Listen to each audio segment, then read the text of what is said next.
So now that we know what Flutter is, or that we at least have a rough idea about that, let's have a look at the architecture of a Flutter application.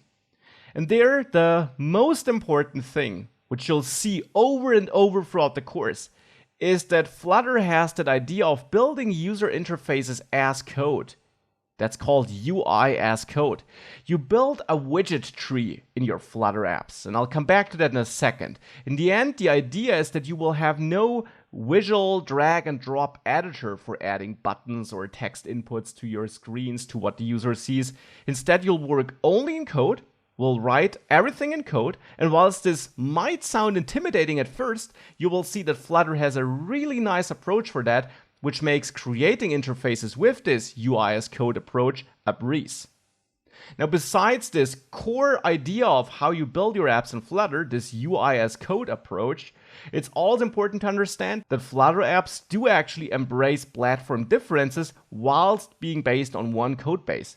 So we work in one project, but we will still have the ability to create different user interfaces at some points or in some parts of our app if we need it for the different platforms. Because Android and iOS are not exactly the same. They're not just for different phones, they do have some small differences. And sometimes it doesn't matter to you, but if it does, Flutter gives you the tools to find out on which platform you're running, so that if you're on Android, you can execute code A, and if you're on iOS, you can execute code B. So Flutter gives you the full flexibility there.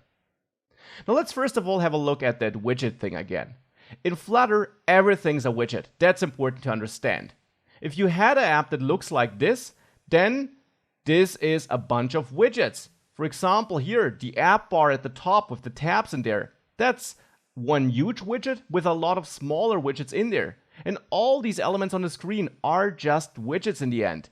You build your entire screen, your entire app from such widgets.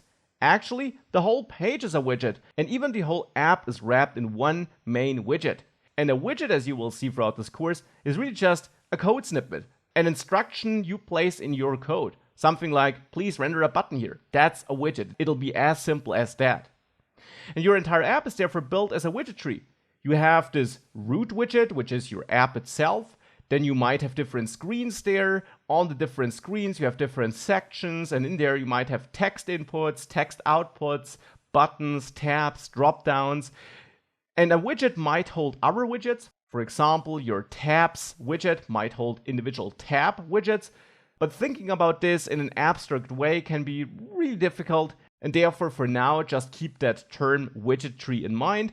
We'll have a look at how this works and how this looks, and we'll actually write all the code for that together throughout the course.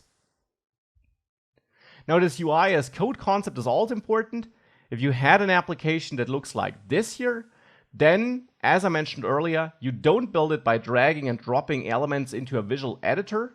You have no visual editor indeed. Instead, you only work in code. The code for this could look like that here. And here you already get a brief preview at how these widgets work and how you structure your entire app with the help of these widgets, how you configure your app with these widgets. And as you can see, even without understanding that code, that probably doesn't look too difficult. In the end, here we just have a bunch of instructions on what should get rendered on the screen and how the different things are related. And of course, you'll learn all about that throughout the course. So this is an extremely straightforward way of building your app, and I will introduce you to this approach carefully, step by step. We'll build our apps from scratch, and I will introduce you to the core widgets and how they work together step by step in this course. Now, this one code base thing or concept is also important to understand.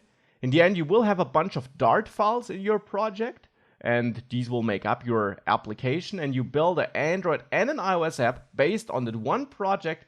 But as I mentioned, if you need to, you can still find out on which platform you are running and then render different content based on that platform.